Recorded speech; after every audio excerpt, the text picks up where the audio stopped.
What's up, guys? Welcome to the channel. Today we're going to be talking about 3 things you could do to get ahead of the job market. We're in a huge decline right now. It's not looking so good for everybody. If you've been applying to jobs and hearing back nothing, or know someone that's been out of a job for months, you're not going crazy and you're not the only one. So let's move into what we could do. All right, I'm going to give you guys 3 things you could do today to start getting ahead of that curve. All right, so the first one is go skills based. I know a lot of people try to revamp their resume, but upskilling is a huge part of being able to land another job. Upskill, upskill, upskill. First thing you guys should be doing is working on upskilling, trying to build some more skills and putting that on your resume before you even start listing more experience or editing your resume to look better. Most employers now are using skill-based hiring, meaning they care less about your job title history and more of what you can actually do. So the way you could do that is take a low-cost course, maybe something free, whether it be Coursera or Google or IBM,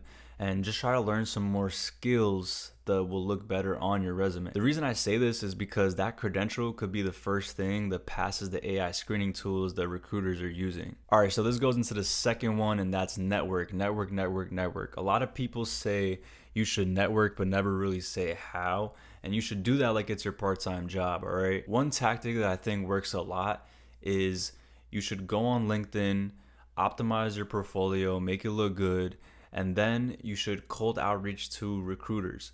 Now, I'm not saying that you should go and send your resume to recruiters or ask them for a job. A lot of people say the money is in the follow-up, and I believe the same thing with networking. Follow up, follow up, follow up. Follow up with recruiters. Strike conversations with them. Try to strike a conversation about what they do.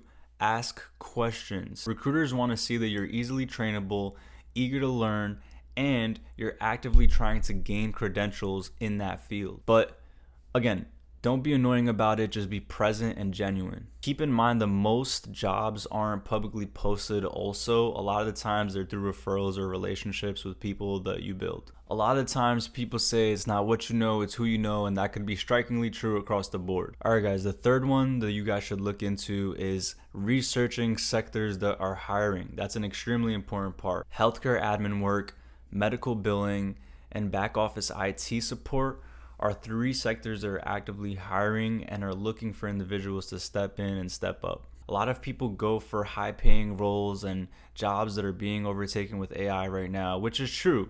A lot of jobs are being taken over with AI. It's just the reality of the situation.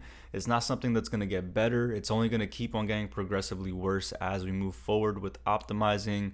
AI is going to keep getting better. More jobs are going to be replaced. As a result, more jobs will be created and a lot of people will have to be reskilled and retrained, but this opens the door for opportunity. Now look, you don't always have to love the industry, you just have to pick an industry that loves you back. The market is hard, I know, but people who are able to land jobs in a slow market are people who are strategic, stay consistent, and keep showing up. With age population shrinking the workforce, tariffs creating business uncertainty, and AI automating a lot of what people do on a day-to-day basis, it's extremely hard to get your foot in the door. As a result, we're feeling that. People are scared. People don't want to leave jobs because they're uncertain that they'll be able to find another one when they leave. So go skills-based, network like your part-time job, and pick sectors that are actively hiring. The whole point of this video is to help you guys finally land a job, start building some savings so you can make that next step and make that next career move. If this video helped you, drop a like, leave a comment, and subscribe. It helps the channel a lot, and we'll see you guys in the next one.